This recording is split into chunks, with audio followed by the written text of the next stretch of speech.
স্বপ্নধারা স্বাধীন সংলাপ দেখছেন, সহযোগিতায় আলোক হেলথ কেয়ার অ্যান্ড হাসপাতাল। আজকে আমাদের আলোচনার বিষয় নির্বাচনকে সামনে রেখে, তারপর আমরা 3টা ডট দিয়েছি। নির্বাচনকে সামনে রেখে অনেকগুলো ঘটনা ঘটছে এখন হঠাৎ করে পিআর সিস্টেম, সেগুলো পদ্ধতি, সেটি আলোচনায় চলে এসছে।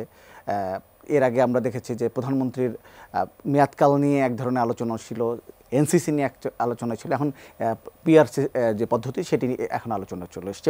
বেশ গুরুত্ব সহকারে প্রতিটি রাজনৈতিক দল এটি নিয়ে কথা বলছে। আমরা আবার দেখছি যে হঠাৎ করে যেন মব এর যে সহিংসতা সেটি বাড়তে শুরু করেছে, বিভিন্ন জায়গায় আমরা দেখতে পাচ্ছি। কেউ বলছেন যে মব, কেউ বলছেন জনরোষ, এটি নিয়ে এক ধরনের বিতর্ক আছে। বিএনপির মধ্যে এক ধরনের, পরশুদিন আমরা দেখলাম যে বিএনপি থেকে বলা হলো যে গত 1 বছরে নানা কারণে প্রায় 4000-এর বেশি তাদের নেতাকর্মীকে শাস্তিমূলক ব্যবস্থা নেওয়া হয়েছে।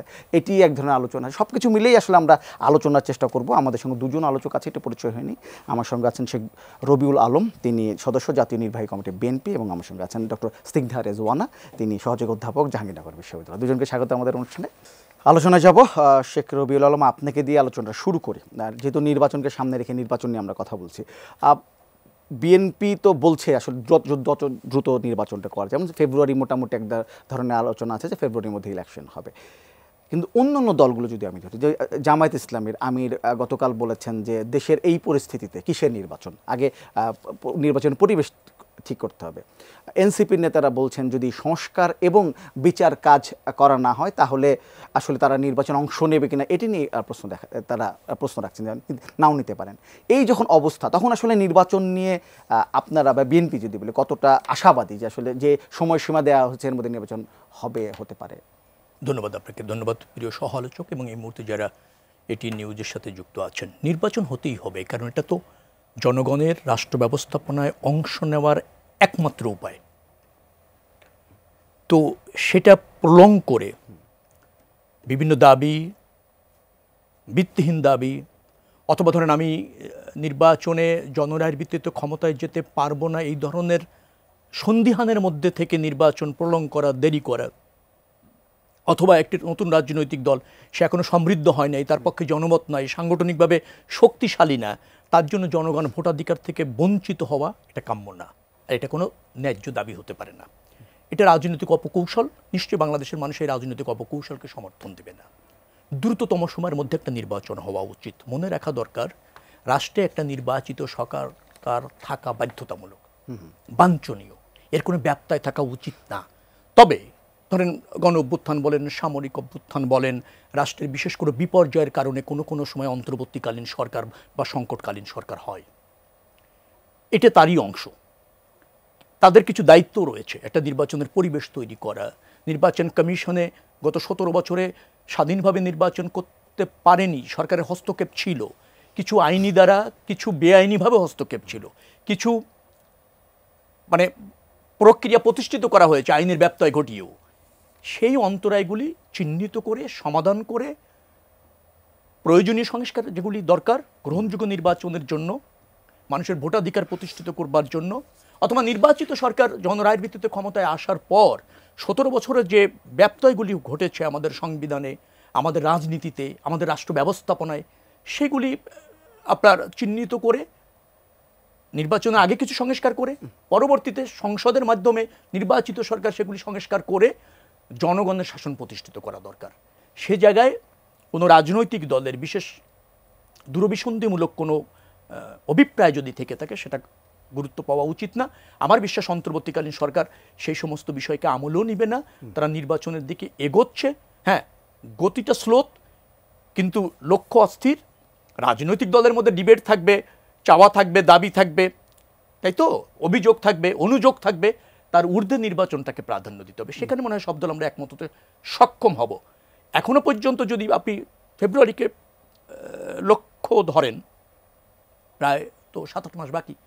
তো এর মধ্যে প্রয়োজনীয় সংস্কার, প্রয়োজনীয় ঐক্যমত যেগুলি আমরা একমত হব, সেইগুলি সংস্কার আকারে এনে আবার ধরেন নির্বাচনের পরে পার্লামেন্টের সর্বসম্মতিতে অথবা মেজরিটি ভিত্তিতে আমরা যে কাজগুলি করতে চাই, আমরা তো একটা নতুন বাংলাদেশ বিনির্মাণ করতে চাই। প্রচলিত শাসন ব্যবস্থার বাইরে কিছু সংস্কার প্রয়োজন আছে, সেটা তো সবাই অনুধাবন করেছি, একমত হচ্ছি, আলোচনাও করছি। হয়তো কোনো কোনো জায়গায় দ্বিমত আছে, সেগুলিকে আমার মনে হয় যে ওভারকাম করে নির্বাচনের পথে এগোনো যাবে এবং সেটা এগোতেও হবে। আচ্ছা, এর কোনো বিকল্প নেই। বিকল্প নেই।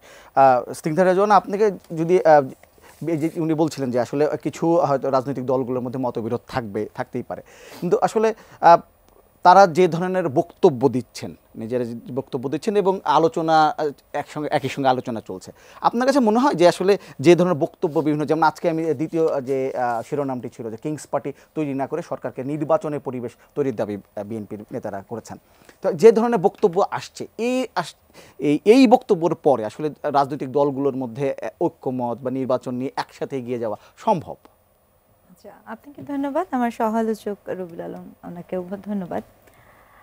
দেখুন রেজওয়ান, এই যে একটা পজিটিভ জিনিস দিয়ে শুরু করি, যে আলোচনাটা যে হচ্ছে, হ্যাঁ, মানে এখানে মনে করেন একটা পক্ষ একটা কথা বলছে, আরেকটা পক্ষ তার বিপক্ষে বলছে, এটা হচ্ছে এই জুলাইয়ের স্পিরিটের সবচেয়ে সুন্দর দিক, যে দীর্ঘদিন আপনি বিপক্ষ কি বলে, হ্যাঁ, সেটা কখনো শোনা হয়নি। মত, দ্বন্দ্ব, লড়াই, বাহাস যেটাকে আমরা বলি, এটা হচ্ছে সবচেয়ে একজন নাগরিক হিসেবে আমাদের জন্য খুব আনন্দের একটা জায়গা যে হচ্ছে। আমি মনে করি রাজনীতিতে দ্বিমত থাকাটাই রাজনীতির সৌন্দর্য। আপনি ঐক্যমতে যদি সবসময় পৌঁছে যান, তাহলে কিন্তু সেটা সুষ্ঠু গণতান্ত্রিক চর্চা বলেন বা উন্নয়ন বলেন বা গঠনের জন্য খুব একটা সাধুকর বিষয় না। কারণ এটাই কামনীয় যে আপনার একটা ভিন্ন মত আছে বা ভিন্ন কোনো প্রস্তাবনা আছে, তার প্রেক্ষিতে আপনি একটা নতুন জিনিস তৈরি করবেন।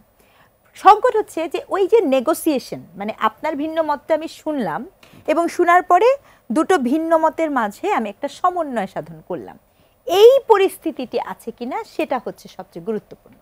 এখন সেটি যদি আমি বুঝতে চাই, দেখুন আমরা নাগরিকরা অনেক সময় আমার মনে হয় যে পলিটিক্যাল পার্টি আমাদের জনগণদের খুব বোকা ভাবেন। হ্যাঁ, আমরা যেটা বুঝি, এই যে বিভিন্ন জন যে বিভিন্ন কথা বলছেন এই মুহূর্তে এত ফ্রাজাইল একটা সিচুয়েশনে, এই বিভিন্ন জনের বিভিন্ন কথা বলার পেছনে পলিটিক্যাল উদ্দেশ্যটা একদম স্পষ্ট। ধরেন আমি নাম ধরে বলি, আর যেহেতু আমি কোনো পলিটিক্যাল পার্টির না, নাম ধরে বলা আমার জন্য সহজ। ধরেন এনসিপি যে অবস্থায় আছে সেটা খুবই একটা শিশুতোষ রাজনৈতিক একটি দল। শিশুতোষ শব্দটা বলেছি তার জন্মক্ষণ হিসেবে, আর কিছু না। তো এই দলটির আপনার একটা বিশাল সময় দরকার। তো এই দলটি কি করবে, এমন এমন সব বিষয়ে গুরুত্ব দিচ্ছে যে বিষয়গুলো হচ্ছে একটা কালক্ষেপণ করে। জামাত ইসলাম বাংলাদেশ, তিনি বা তারা মনে করে যে তারা বুঝে যায় যে এই বিদ্যমান পরিস্থিতিতে শুধুমাত্র জনগণের ভোট পেয়ে তাদের ভোটের আসার সম্ভাবনা যেহেতু কম, কাজেই তাদের দাবি হয় কোনোভাবে যদি পিআর পদ্ধতি হয়ে যায়, কোনোভাবে যদি আপনার এই বিষয়টাকে আরও প্রলং করা যায়, হ্যাঁ, এটা হচ্ছে তাদের দাবি। বিএনপি সবচেয়ে বড় রাজনৈতিক দল, ময়দান একদম ফাঁকা, গোল দেওয়া সবচেয়ে সোজা। অর্থাৎ এই মুহূর্তে ইলেকশন হলে এই মুহূর্তে সে আসবে, সে জানে, কারণ তার কোনো প্রতিদ্বন্দ্বী নেই। তাহলে এই যে তিনটা ভিন্ন ভিন্ন দল, তিনটা ভিন্ন ভিন্ন উদ্দেশ্য নিয়ে তারা তাদের মতবাদ ব্যক্ত করছেন এবং তারা এটা খেলছেন। কিন্তু সবচেয়ে বড় যে খেলাটা খুবই জরুরি, সেটি হচ্ছে আমার রাজনৈতিক ইনস্টিটিউশন খুব ব্রোকেন, রাজনৈতিক দলগুলার দায়িত্বশীল আচরণ খুব জরুরি। এবং আমি তো দেখি যে এই মুহূর্তে আপনার এই যে গণঅভ্যুত্থান পরবর্তী সময়ে আইন শৃঙ্খলা পরিস্থিতি বলেন, mob violence, I repeat mob violence, এই সকল কিছুর কারণে জনমনে একটা আশার আলো, যেটা 13ই জুন একটা হয়েছিল, সেখানে আবার একটা দেখা যায়।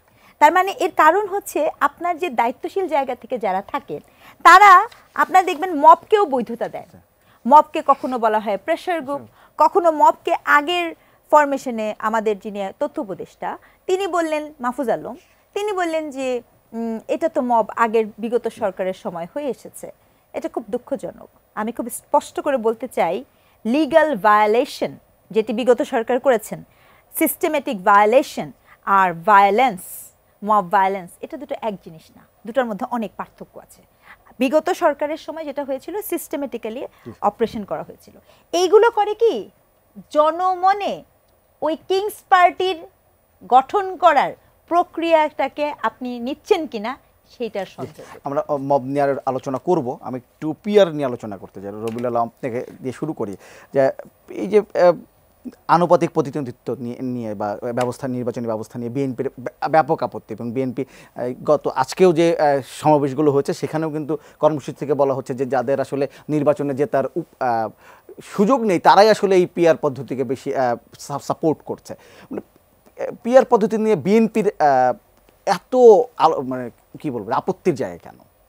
মানে এটা তো পদ্ধতি আলোচনা হচ্ছে এবং অনেকেই কিন্তু অনেকগুলো দল কিন্তু এটার পক্ষে কথা বলছে। আচ্ছা, আপনি একটু সময় দেখেন। জি, প্রথমত আপনাকে বলি যে ওখানে যে ডায়লগ হয়েছিল সংলাপে, সেখানে পিয়ার পদ্ধতি প্রথমেই বাতিল হয়ে গিয়েছিল, কারণ বাংলাদেশের সংসদ মানে নির্বাচন প্রক্রিয়ার সাথে পিয়ার পদ্ধতি যায় না, এটা প্রথমেই সরকারের প্রস্তাবনায় ছিল না।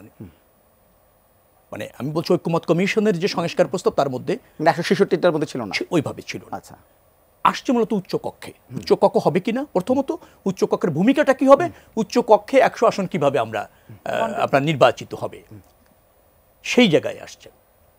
সেই জায়গাতেও আমরা বলার চেষ্টা করেছি যে নিম্নকক্ষে যেহেতু জনগণের সরাসরি ভোটে নির্বাচিত হবে, সেখানে আনুপাতিক যে আসন তার ভিত্তিতে উচ্চকক্ষ হবে। অন্যরা বলছে না এখানে পিয়ার পদ্ধতিতে হবে, সেটা নিয়ে হয়তো আলোচনা আরও অব্যাহত রাখা যেত। আমি উচ্চকক্ষকে আপনি যদি বলেন তো কিছুটা এরকমও করা যেতে পারে, 100 আসন যদি হয় 50টা হলো নিম্নকক্ষের আসনের অনুপাতের ভিত্তিতে, আর বাকি 50% বা 50টি হয়তো প্রাপ্ত ভোটের আনুপাতিক ভিত্তিতে করা যেতে পারে।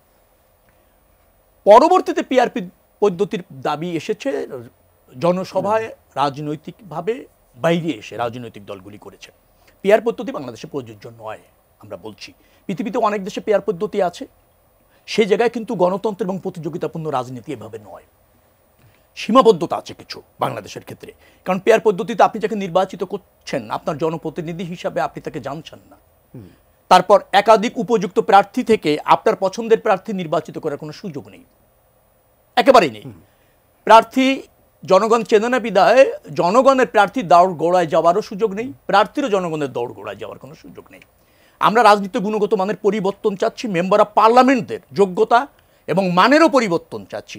সেটা যদি জনগণ প্রত্যক্ষভাবে বেছে নিতে না পারে এই মানের পরিবর্তন হবে না। রাজনৈতিক দলগুলি তার পছন্দের কিছু লোকের নাম ইনলিস্টেড করে দিলে সে মেম্বার অফ পার্লামেন্ট হয়ে যাবে, সেটা গণতন্ত্র এবং রাষ্ট্র ব্যবস্থাপনা বা জবাবদিহিমূলক পার্লামেন্ট প্রতিষ্ঠা ক্ষেত্রে সহায়ক হবে না। আবার যে এলাকার জন্য আপনি মেম্বার অফ পার্লামেন্টের দায়িত্ব পাবেন সেই এলাকার জনগণ নির্বাচিত আপনাকে করেনি, তারা আপনাকে জানে না, আপনি প্রশাসকের মতো গিয়ে দায়িত্ব পালন করবেন মাত্র। আমি ধরেন লিস্টে ছিলাম, আমি বিএনপির 140 আসন পেয়েছে, অথবা ধরেন 280 আসন পেয়েছে, আমার পটুয়াখালী 1 পড়েছে ওখানকে দায়িত্ব পালন করার জন্য। পটুয়াখালী 1-এর লোকের সাথে আমার হৃদ্রতা কোথায়, সম্পর্ক কোথায়, তাদের সুখে দুঃখে আমার পাশে থাকার সুযোগ কোথায় অতীতে। অর্থাৎ মানুষ তার সত্যিকারের একটা জনপ্রতিনিধি পাচ্ছে না, এটা খুব হার্মফুল হবে এই কারণে। আর আপনি প্রত্যক্ষ ভোটে যদি আপনার জনপ্রতিনিধি পছন্দ করতে না পারেন তাহলে কিন্তু সেটা গণতন্ত্রের জন্য সহায়ক না। তো এই জায়গাগুলি যে গ্যাপ আছে সেইটা আমাদের অন্য রাজনৈতিক দল জনগণের ক্ষমতায়নে মনোযোগী না হয়ে দলের ক্ষমতায়নে মনোযোগী হচ্ছে, এবং ছোট দলগুলি রাষ্ট্র ব্যবস্থাপনার ক্ষমতার অংশ হতে চেয়ে এই পদ্ধতির কথা বলছে। আমরা মনে করি যে গণতন্ত্রের জন্য উত্তম ব্যবস্থা হচ্ছে জনগণের ক্ষমতায়ন। জনগণের ক্ষমতায়ন তখনই প্রতিষ্ঠিত হয় জনগণ তার প্রত্যক্ষ ভোটে যখন তার জনপ্রতিনিধি বেছে নিতে পারে। সেই পথটা অন্তরায় রেখে পিআর পদ্ধতি বাংলাদেশের জন্য প্রযোজ্য না বলে আমরা বলে দিয়েছি। স্নিগ্ধা রিজওয়ান, আপনার কাছে কি মনে হয় পিআর পদ্ধতি যে ভালো দিক খারাপ দিক দেখেন, আমি বাংলাদেশের জন্য উনি বলছে এটা প্রযোজ্যই না, আসলে কি প্রযোজ্য না? মানে আমি এখানে আমার অ্যাজ একাডেমিক একটা মন্তব্য করি। দেখেন, পিআর পদ্ধতিটা বেলজিয়ামে থেকে এসেছে এবং পিআর পদ্ধতি কিন্তু আপনার 170টা দেশের মধ্যে বর্তমানে 91টা দেশে পিআর পদ্ধতির প্র্যাকটিস হয়। এবং আপনি জার্মানি, নিউজিল্যান্ড, সুইজারল্যান্ড, ইউরোপিয়ান কান্ট্রিগুলোতে কিন্তু পিআর পদ্ধতিতে নির্বাচন ইলেকশন হচ্ছে। এখন ওই দেশে পিআর পদ্ধতি আসলে আসছে কেন এটা একটু বললে ওনাদের সহযোগিতা করছি।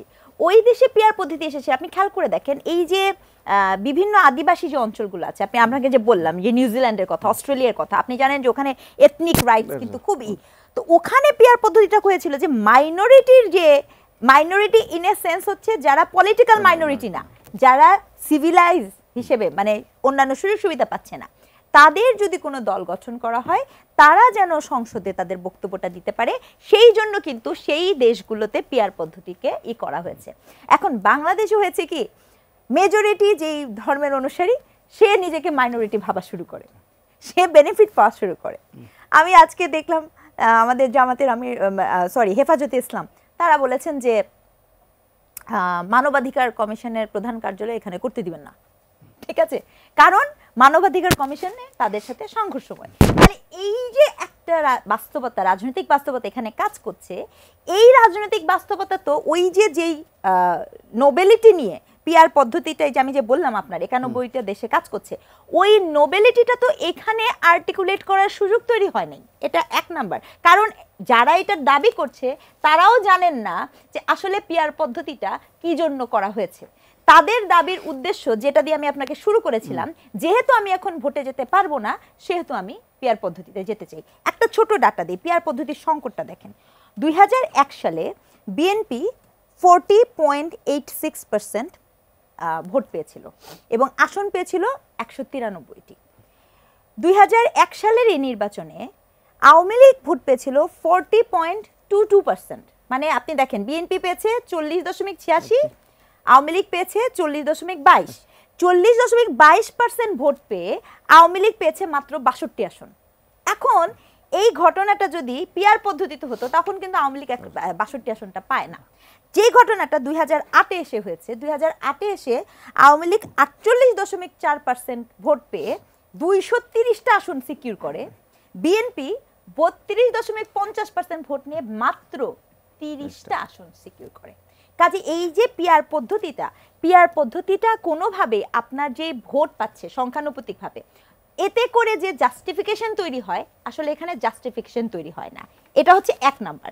2 নাম্বার, এই যে first past the post, FTP, যেটা আমাদের হচ্ছে, হ্যাঁ যেটা আমাদের হচ্ছে, এই পদ্ধতির কিন্তু সংকট আছে। যেমন মনে করেন, আমি মনে করি যে আপনি যদি স্থানীয় যে ব্যবস্থা আছে, সরকার নির্বাচন ব্যবস্থা আছে, সেখানে আপনি পরীক্ষামূলকভাবে একটা জিনিস করে দেখতে পারেন।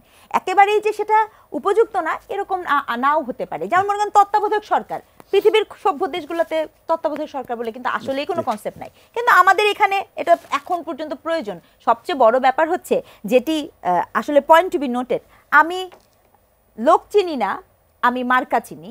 মার্কা চিনে ভোট দিলে সংকট যেটা তৈরি হবে, বিশেষ করে বড় দলগুলোতে, ওনারা তখন দলের অভ্যন্তরীণ রেশানলে পড়ে যাবেন, বাটোয়ারাটা কিভাবে করবেন আর নমিনেশন কিভাবে দিবেন। একটা ফোন আছে, একটা ফোনটা নিয়ে নিই। হ্যালো হ্যালো, জি, আপনার নামটি বলে প্রস্তুতি করুন। আসসালামু আলাইকুম স্যার, আমি শাহজাহান কবির, বেগমগঞ্জ, নোয়াখালী থেকে। জি শাহজাহান সাহেব বলেন। সম্মানিত অতিথি দুজনের কাছে আমার প্রশ্ন, নির্বাচনকে সামনে রেখে জাতীয় ঐক্যমত কমিশনের যে আলোচনা যদি সমঝোতা যদি ব্যর্থ হয়, তাহলে কি নির্বাচন কি অনিশ্চিত হয়ে যাবে? ফেব্রুয়ারি তো হওয়ার সম্ভাবনাই নাই, 26 সালের ফেব্রুয়ারি। জি ধন্যবাদ, আপনার বুঝতে পেরেছি আমরা। তিনি জানতে চেয়েছেন যে শেষ পর্যন্ত আসলে ঐক্যমত কমিশনের যে আলোচনা হচ্ছে, ঐক্যমতটা সম্ভব হবে কিনা এবং এটি আসলে ফেব্রুয়ারিতে নির্বাচন সেটা নিশ্চিত করা সম্ভব হবে কিনা। না, ইতিমধ্যে সরকার এবং ঐক্যমত কমিশন যেটা বলেছে, সেটা বলেছে যে সমস্ত বিষয়ে একমত হবে সেটা সনদ হবে, সে বিষয়ে সংস্কার হবে, সেটা অর্ডিন্যান্স জারি করেও হতে পারে, আর যেগুলি একমত হবে না সেইগুলিতে নির্বাচিত সরকার এবং পরবর্তীতে রাজনৈতিক দলগুলি বিবেচনা করবে, অথবা যার যার ইস্তেহারে নিয়ে যাবে, নির্বাচিত হয়ে এসে পার্লামেন্টে সেগুলি করার চেষ্টা করবে জন রায়ের ভিত্তিতে, মানে আপনি নির্বাচিত হয়ে। আর এই কাজগুলি যদি আপনি বলেন, সেই কাজগুলি করার জন্য যথেষ্ট সময় আছে। যেগুলি ঐক্যমত হওয়া যাবে সেইগুলিতেই আমরা ঐক্যমত হব, আর বাকিগুলি আমরা হয়তো জনগণের দ্বারস্থ হব। তার প্রক্রিয়ার মধ্যে দিয়ে আমার মনে হয় আপনি আশাবাদী করে আমি হতে তো হবে, কোনো বিকল্প নেই। আচ্ছা, আমি আপনাকে বলি, আপনাকে যেটা হচ্ছে যে রাজনৈতিক দলের অনীহা আছে, ঐক্যমত কমিশনের ডিজায়ার আছে, কোনো ব্যক্তি গোষ্ঠীর ডিজায়ারের জন্য তো গ্রহণযোগ্য নির্বাচন জনগণের অধিকার, আপনি তাকে তো বঞ্চিত করতে পারবেন। ফেব্রুয়ারিতে নির্বাচন হবেই তাহলে আমরা মনে করছি যে হওয়ার যথেষ্ট না, হতেই হবে। আচ্ছা, প্রথমত। আর দ্বিতীয়ত যথেষ্ট সময় আছে। আচ্ছা, যে বিষয়ে কিন্তু দ্বিমত আছে, আলোচনা অব্যাহত রাখা যেতে পারে। আর যেগুলি আমরা একমত হতে পারবো না, সেগুলি নিয়ে জনগণের কাছে যাব। যারা সেটা চান তারা তাদের ইস্তেহারে নিয়ে জনগণের কাছে যাবে। আমি যে জায়গাটা বলছি, আপনি আমার একটা প্রশ্ন আছে এর জন্য বলুন। আচ্ছা, আপনি যে বলছেন যে আপনারা জনগণের কাছে যাবেন এবং নির্বাচন হতেই হবে, আমি সেখান থেকে যদি একটু বিএনপির অবস্থা বলি, বিএনপি গত পরশুদিন যে প্রেস কনফারেন্স করে জানালো গত 1 বছর তারা 4000 তাদের নেতাকর্মীকে তাদেরকে বিভিন্ন ধরনের শাস্তির আওতায় আনতে হয়েছে, এই বিভিন্ন ধরনের বিভিন্ন জায়গায় নানা ধরনের অপকর্মের কারণে। বিএনপি যদি বলি যে এই একটা বেপরোয়া আচরণ নানাভাবে আলোচনায় আসছে, এবং অনেকে বলছেন যে যেহেতু বিএনপির শীর্ষ নেতা তারেক রহমান বিদেশে আছেন, দেশে নেই, এই কারণে একটা চেইন অফ কমান্ড ঠিকভাবে দলটাতে কাজ করছে না। প্রতিদিন নানা ধরনের আমরা শীর্ষ নেতৃবৃন্দ কিন্তু নানাভাবে বলছেন যে আমরা কোনো ধরনের অপরাধ করলে ছাড় দেওয়া হবে না, কিন্তু প্রতিদিনই আমরা কোনো না কোনো জায়গায় খবর পাচ্ছি যে বিএনপি নেতাকর্মীরা নানাভাবে দখল চাঁদাবাজিতে যুক্ত হয়ে যাচ্ছে। আচ্ছা, আপনার কি মনে হয় বাংলাদেশের মানুষজন একেবারে বিশুদ্ধ হয়ে গেছে? চাঁদাবাদ দখলবাদ দেশে নাই? আপনার কথাই বলি, 4000 লোকের বিরুদ্ধে বিএনপি অ্যাকশন নিয়েছে, এটি বড় অ্যাকশন না? প্রশ্রয় পেয়েছে, বহিষ্কার করা হয়েছে, আইন শৃঙ্খলা রক্ষাকারী বাহিনীর হাতে তুলে দেওয়া হয়েছে বিএনপি বাদী হয়ে মামলা করে। একটি রাজনৈতিক দল যদি এই দুষ্কৃতিকারীদের প্রশ্রয় না দেয় এবং আইনি ব্যবস্থার হাতে তুলে দেয়, এর চেয়ে বড় অ্যাকশন আর কি হতে পারে? এর বাইরে রাজনৈতিক দলের কি করা আছে? আপনি কি এভাবে ভেবেছেন যে দলের 60 লাখ লোকের নেতাকর্মী বিরুদ্ধে মামলা হয়েছে, সেই দলের 4000-এর মতো দুষ্কৃতিকারী সারা বাংলাদেশে গত 10 মাসে পাওয়া গিয়েছে, যাদের বিরুদ্ধে দল অ্যাকশন নিয়েছে? তার মানে মাত্রাটা কত? আর আপনি যদি যান 15 থেকে 20% তো সন্ত্রাসী, চাঁদাবাজ এদেশেই আছে মানুষ, তারা এটাতে জীবিকা নির্বাহ করে, এই দেশের এই অবস্থা আছে। তার মানে দলের ছত্রছায়া একেবারে নাই বললেই চলে। যা আছে, আবার এর মধ্যে কিছু গুজব আছে, কিছু দায় চাপানোর চেষ্টা আছে, কিছু রাজনৈতিক প্রতিহিংসা আছে, নিজের দলের মধ্যেও আরেকজনকে ভিক্টিমাইজ করার একটা চেষ্টা আছে। আমাদের রাজনীতি একবার বিশুদ্ধ হয়ে যায়নি, এটা তো সত্য। আমাদের সমাজ এবং রাষ্ট্র বিশুদ্ধ হয়নি। আপনি রাজনীতিবিদদের বিশুদ্ধ চাচ্ছেন কোথায়? পৌরতা, জরাজীর্ণতা তো আমাদের সমাজে আছে, কিন্তু বিএনপি এখানে জিরো টলারেন্স, কোনো প্রশ্রয় নেই এবং আগামী দিনও প্রশ্রয় পাবে না। আচ্ছা, ঠিক আছে, এইটা আপনাকে আমি নিশ্চিত করছি। পিয়ার নিয়ে বলছি, দেখেন, মানুষ কিন্তু দল নির্বাচিত করে না, মানুষ দল সমর্থন করে, জনপ্রতিনিধি নির্বাচিত করে। আর অনেকে বলার চেষ্টা করছেন যে যারা কম ভোট পায় তাদের মূল্যায়ন হয় না, সেই ভোটের মর্যাদা থাকে না। পিয়ার পদ্ধতি হলে একটা কথাই বলার চেষ্টা করেন যে মাইনরিটি ভোটেরও একটা মূল্য হয়। মেজরিটি মানুষের শাসনই হচ্ছে গণতন্ত্র। আর জয় পরাজয় দিয়ে কিন্তু রাজনৈতিক দল এবং জনপ্রতিনিধিরা শানিত হয় এবং ধরেন সংশোধিত হয়। জয় পরাজয় থাকবে না, কুঠার মতো দল করলেই ভোট 0.5% পেলেই 1.5টা আসন, এটা গণতন্ত্রের জন্য সৌন্দর্য না, এটা জয় পরাজয়ের মাধ্যমে পর্যায়ক্রমে শুধরানোর কোনো পদ্ধতি না। রাজনীতিতে প্রতিযোগিতা থাকবে এবং এই প্রতিযোগিতার মধ্যে দিয়ে এগিয়ে যেতে হবে। আমাদের রাজনীতির গুণগত মানের পরিবর্তন দরকার আছে, এটা আমি স্বীকার করছি। কিন্তু আপনি ছোট দল হয়েই ক্ষমতার অংশ হতে চান, বড় হতে চান না, জনপ্রিয় হতে চান না, জনমত গড়তে চান না, নির্বাচন হলেই কোনো জোটে থেকে অথবা পিআর পদ্ধতিতে 3টি আসন 5টি আসন থেকে সংসদ সদস্য হয়ে সুযোগ সুবিধা রাষ্ট্র থেকে নিতে চান, এই মানসিকতা ভালো না। এর চেয়ে মানুষের কাছে গিয়ে জনপ্রিয় হয়ে নির্বাচিত আসাটাই উত্তম। আবার আসবো আপনার কাছে, আমি একটু আপনার কাছে আসতে চাই। যদি আমি একটু মব নিয়ে কথা বলি, আপনি মব ভায়োলেন্স নিয়ে কথা বলছিলেন, আমি একটা দেখলাম চিটাগং ইউনিভার্সিটিতে, সেখানে যে কয়েকদিন আগে কালকেই একজন শিক্ষকদের প্রমোশন নিয়ে আলোচনা হচ্ছিল, সেখানে কিছু শিক্ষার্থী গিয়েছেন এবং তারা ভিসির সঙ্গে যে 4 মিনিটের একটা ক্লিপ আমরা দেখেছি, নানা ধরনের কথা হয়েছে। সেখানে এক জায়গায় আমি দেখছি যে ভিসিকে বলা হচ্ছে যে আপনাকে আমরা বসিয়েছি, আপনি আমাদের কথা শুনতে বাধ্য, এই যে বলছেন। মানে আপনি যে একটা বিশ্ববিদ্যালয়ের শিক্ষক, এই জন্য আপনাকে জানতে চাচ্ছিলাম পরিস্থিতি, আপনি এই পরিস্থিতি কিভাবে দেখছেন? দেখেন, আমার এই জায়গাটাতে আসলে এতটাই হতাশা আছে।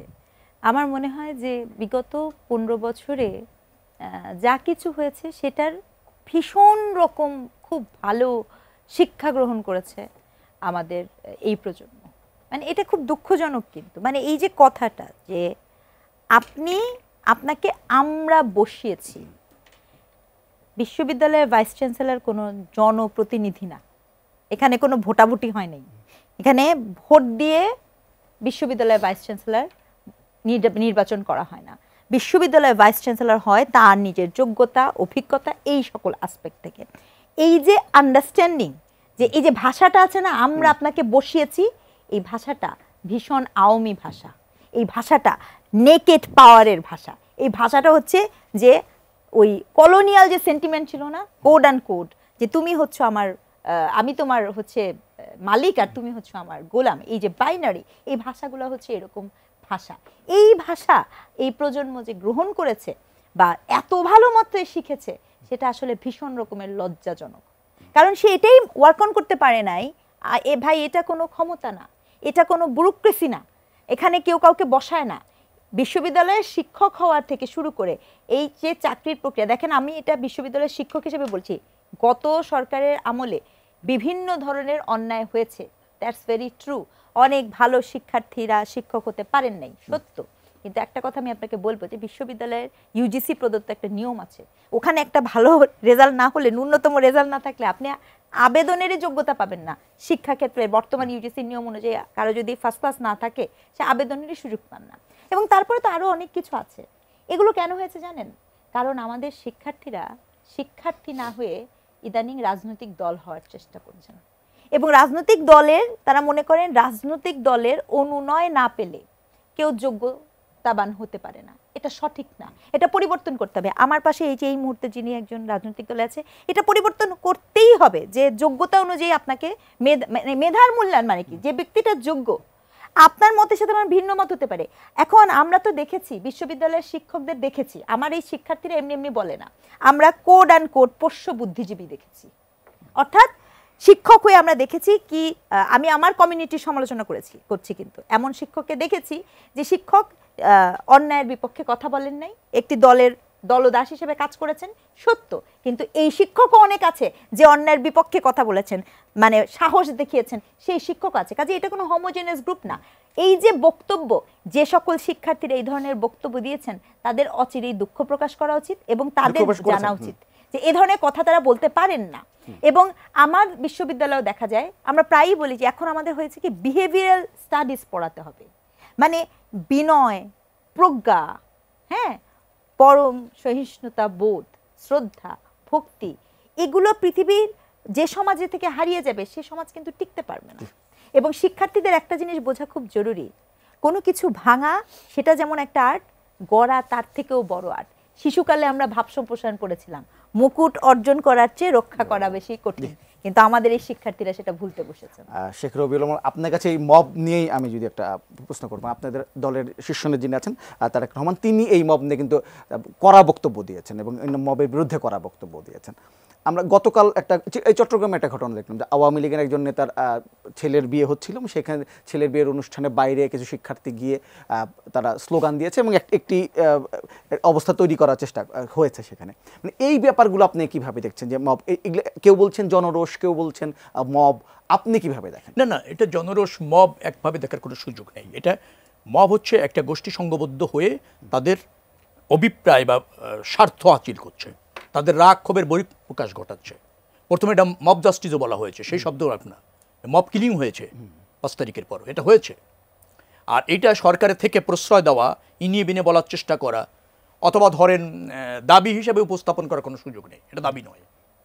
কারণ হচ্ছে প্রচলিত আইন আছে, বিচার ব্যবস্থা কার্যকর, আইন শৃঙ্খলা রক্ষাকারী বাহিনী আছে, কেউ আইনের ঊর্ধ্বে না। কেউ যদি কোনো ব্যত্যয় ঘটিয়ে থাকে, প্রচলিত আইনে আইন শৃঙ্খলা রক্ষাকারী বাহিনী তাদেরকে ক্যাপচার করে জবাবদিহি বা শাস্তির ব্যবস্থা করার ব্যবস্থা তো বিদ্যমান, এবং তার জন্য সরকারও আছে। এখন কোনো ব্যক্তি বা গোষ্ঠীর এই আচরণকে যদি কেউ সমর্থন করে এবং তার জন্য ওই ব্যক্তি বা গোষ্ঠীর যারা আছেন, যারা এই মব সৃষ্টি করছেন, তাদের দ্রুত আইনের আওতায় আনা উচিত এবং এটা কঠোরভাবে নিয়ন্ত্রণ করা উচিত। কারণ সেটা না হলে আমরা কিন্তু একটা পৈশাচিক জায়গায় চলে যাচ্ছি। একটা রাষ্ট্র বা একটা সমাজ এটা কাম্য হতে পারে না। এবং আমরা ব্যক্তি ক্ষোভের কারণে, একটা গোষ্ঠীর ক্ষোভের কারণে কেউ কিন্তু সর্বশান্ত হয়ে যাচ্ছে, নিঃস্ব হয়ে যাচ্ছে একটা স্বাধীন দেশে, এবং তার নিরাপত্তা পাওয়ার অধিকার আছে, কিন্তু সে অসহায়। এইটা চলতে পারে না, এটা বন্ধ করা উচিত। আমাদের দলের থেকে এই ব্যাপারে আমরা খুব কঠোর এবং নিয়ন্ত্রিত। আপনি দেখবেন আজকে 10 মাস হলো, ওবায়দুল কাদের সাহেব নিজেই বলেছিলেন যে আওয়ামী লীগের পতন হলে লাখ লাখ লোক মারা যাবে। আপনি বিএনপি কোনো জায়গায় উল্লেখ করার মতো এই ধরনের কোনো মব সৃষ্টি করে, কোনো চাপ সৃষ্টি করে, আরে 17 বছর ছাত্র তো আমরা করেছি ভাই। আমরা নিধন হয়েছি, গুমের শিকার হয়েছি, হত্যার শিকার হয়েছে আমাদের কর্মীরা, বাড়িঘর ছাড়া হয়েছে, হয় জেলে থেকেছে অথবা রাজপথে থেকেছে, এছাড়া বাড়িতে যেতে পারেনি। কই, বিএনপি তো সংঘবদ্ধ হয়ে কোনো জায়গায় এরকম করেনি। ওই যে শিক্ষার্থীদের কথা বলছিলেন, এর একটা গোষ্ঠী হয়েছে, তারা যে কোনো জায়গায় গিয়ে তাদের স্বার্থ, তাদের ধরেন দাবি আদায় করবার জন্য তারা চাপ প্রয়োগ করছে এবং সরকার কোনো কোনো সময় সেই চাপের সাথে নতি স্বীকার করছে, নতি স্বীকার করতে গিয়ে সেটা আরও উৎসাহিত হচ্ছে। সরকার যদি কঠোর হয়, আমি আমি আমার দৃঢ় বিশ্বাস যে এই মবের কোনো সুযোগ নেই, কিন্তু আমার কাছে একটা শৈথিলতা মনে হয় সরকারের মধ্যে আছে, অথবা সরকার দ্বিধাদ্বন্দ্বে ভুগছে, অথবা ভিতর থেকে সরকারের আনুকূল্য থাকতে পারে যারা মব সৃষ্টি করেছে। বন্ধ হওয়া উচিত, নিয়ন্ত্রণ করা উচিত, সেটি না হলে আমরা কিন্তু বিপর্যয়ের মধ্যে যাব। স্নিগ্ধা রিজওয়ানা, আপনাকে একটু জানতে চাইবো যে এই আমরা আইন শৃঙ্খলা পরিস্থিতি নিয়ে আলোচনা করছিলাম, মব নিয়ে আলোচনা করছিলাম, কিন্তু মানুষের মধ্যে একটা আলোচনা আছে যে দেশের যে পরিস্থিতি, আইন শৃঙ্খলা পরিস্থিতি, সেই পরিস্থিতিতে একটা নির্বাচন, জাতীয় নির্বাচন কতটা সম্ভব, না আপনার এমন কোন শঙ্কা আপনার মধ্যে কাজ করে কিনা? না দেখেন, আমি এত এত শঙ্কার মধ্য দিয়ে আমরা এত কিছু পার করে এসেছি। আমরা কিন্তু বিগত একটা বছরের অধিক শঙ্কার ভিতরই আছি। মানে 5ই আগস্ট পূর্ববর্তী বাস্তবতা থেকে শুরু করে এখন পর্যন্ত আমাদের বাস্তবতার যে ব্যাপারগুলো যে খুব স্যাটিসফ্যাক্টরি, মানে আমি খুব খুশি নাগরিক হিসেবে, বা আমার কোনো নিরাপত্তা নেই। মানে কারণ 5ই আগস্টের আগে যারা আন্দোলন করেছে তারা প্রত্যেকে বাসায় বের হওয়ার আগে চিন্তা করতো ঠিক মতো ফিরতে পারবো কিনা। দুঃখজনক হলেও সত্য, ঠিক এই মুহূর্তে আপনি যদি বলেন আপা আপনাকে গাড়ি দিব না, আমাকে চিন্তা করতে হবে আমি ঠিক মতো ফিরতে পারবো কিনা। এই যে বাস্তবতা, এটা কিন্তু চলমান, হুইচ ইজ ভেরি স্যাড। এই পরিস্থিতিতে আপনি এতগুলো জায়গাতে জাতীয় নির্বাচনের মতো এত বড় একটা নির্বাচন করতে পারবেন কিনা, এটা একটা প্রশ্ন বটে। তবে আমি একটা আশার বাণী দেখি একজন অ্যানথ্রোপোলজিস্ট হিসেবে। এই যে যত সহিংসতাগুলো হচ্ছে তার একটা কেন্দ্রবিন্দু পয়েন্ট কিন্তু পলিটিক্যাল ইন্টারেস্ট, ক্ষমতার, অর্থাৎ যারা এই ক্ষমতার সাথে যুক্ত তারা কিন্তু এই ধরনের যে অনিরাপত্তাগুলোর সাথে বেশি বেশি যুক্ত হবে। কি নির্বাচনের ঘোষণা হয়ে গেলে বা এটা কিন্তু একটা পরিবেশ তৈরি করে, তখন হয় কি মানুষের মনোযোগটা ডাইভার্ট হয়। So there is a possibility, because of that maybe এটা পসিবল। কিন্তু এই রাজনৈতিক অবস্থা, রাজনৈতিক যে সহিংসতা হয় নির্বাচন কেন্দ্রিক, এক্স্যাক্টলি, রাজনৈতিক সহিংসতাকে ট্যাকেল দেওয়ার ক্ষমতা তারা কিভাবে করবেন এটা কিন্তু তারা এখনো প্রকাশ করেন নাই। এবং আমি আসলেই সন্দিহান এটা আমি উইথ ডিউ রেসপেক্ট, এই বিদ্যমান যেই উপদেষ্টা পরিষদ আছেন, বিদ্যমান যেই নির্বাচন কমিশন আছেন, বিদ্যমান যেই আইন শৃঙ্খলা পরিস্থিতি আছে, এই পরিস্থিতিতে এত বড় একটি নির্বাচনকে করার মতো দক্ষতা, খুব গুরুত্বপূর্ণ অভিজ্ঞতা আমার মনে হয় না তাদের আছে। এবং আমার মনে হয় এখানে রিভাইজের প্রয়োজন আছে। যারা নির্বাচন চান তাদেরও এই বিষয়ে সচেতন হওয়া প্রয়োজন আছে। অন দ্যাট নোট আমরা একটা নির্বাচন প্রত্যাশা করতে পারি। তবে এই যে একটা ফ্রাজাইল অবস্থা, এই ফ্রাজাইল অবস্থাতে যদি আমরা একটা ভালো স্ট্রং জননিরাপত্তামূলক পরিবেশ পেতাম আফটার 5th অগাস্ট, তাহলে একরকম হতো। কিন্তু 5th অগাস্টের পরে যাহা কিছু হয়েছে, জনমনে নিরাপত্তাহীনতার বোধটা এত এমবেডেড যে তারা কিন্তু যে কোনো অর্থে আসলেই এখন একটি সেটেলমেন্ট চায়। আর সেটেলমেন্ট কেবল এবং কেবলমাত্র নির্বাচনকৃত সরকারই দিতে পারে। শেখ রবিউল আলম, আপনার কাছে আসলে একই ধরনের প্রশ্ন। আবার যেমনটা বলছেন জনমনে একটা নিরাপত্তার অভাব আছে, এবং এটা নিশ্চয়ই আপনি বিভিন্ন জায়গায় আলোচনায় শুনেছেন যে পরিস্থিতি একটা নির্বাচনের একটা রাজনৈতিক সহিংসতার একটা আমরা ব্যাপার বাংলাদেশে এটা কালচারের মধ্যে আছে, সেটি আসলে কতটা নিয়ন্ত্রণ করা সম্ভব হবে, বাড়বে কিনা, শঙ্কার জায়গায় যাবে কিনা? আমি আপনাকে বলি, এই কালচার তো নতুন নেই, কালচার নিয়েই তো আমরা নির্বাচন করেছি 91, 96, 2001, 2008ও করেছি, কিছুটা ব্যত্যয় হলো 2008-এ, ভালো নির্বাচন তো হয়েছে। এবং তত্ত্বাবধায়ক সরকার 3 মাসের মধ্যে করেছে, আইন শৃঙ্খলা রক্ষাকারী বাহিনী নতুন করে ঢেলে সাজিয়েছে, নির্বাচন তত্ত্বাবধায়ক সরকারের আইন শৃঙ্খলা পরিস্থিতি এখনকার পরিস্থিতি এখন না। আমার কাছে তো খুব আমার দেশটা সেভাবেই আছে, সেই ব্যবস্থাপনাই আছে। এখন যেটা হলো যে সেটা হচ্ছে যে আপনি এটাকে ফাংশন করানো। এখন সংস্কার, বিচার, আইন শৃঙ্খলা পরিস্থিতির অবনতি দায়কার। 9 মাস হয়ে গেল একটা অন্তর্বর্তীকালীন সরকার, কোনো দলীয় সরকার না, সব রাজনৈতিক দল সহযোগিতা করেছে, ছাত্র জনতা পাশে থেকেছে, সব শ্রেণী পেশার মানুষ পাশে থেকেছে। আপনি এই ফাংশন করাতে পারলেন না, এ দায়িত্ব সরকার কিনতে হবে। এখন সংখ্যার মধ্যে আছেন বিদায় নির্বাচন হবে না, সেটা কোনো যুক্তি হতে পারে না। আমাদের কাছে তো সময় আছে। আপনি নির্বাচনের রোডম্যাপ ঘোষণা করেন, আপনি নির্বাচনের দিকে এগিয়ে যাওয়ার জন্য দৃঢ় সংকল্প ব্যক্ত করেন, নির্বাচন কমিশন প্রস্তুত গ্রহণ করুক, এবং আপনি দেখেন যে আইন শৃঙ্খলা রক্ষাকারী বাহিনীগুলি নিরপেক্ষভাবে ফাংশন করার অতীত অভিজ্ঞতা তাদের আছে, নিশ্চয়ই এটা ভালো নির্বাচন করা যাবে। এখন প্রশ্ন হলো, আপনি সংখ্যার কারণে নির্বাচন করলেন না, তো সংকট তো দিন দিন আরও বাড়বে, অনাস্থা আরও তৈরি হবে, রাষ্ট্র ব্যবস্থাপনা ভেঙে পড়বে। আর নির্বাচিত সরকার কখনো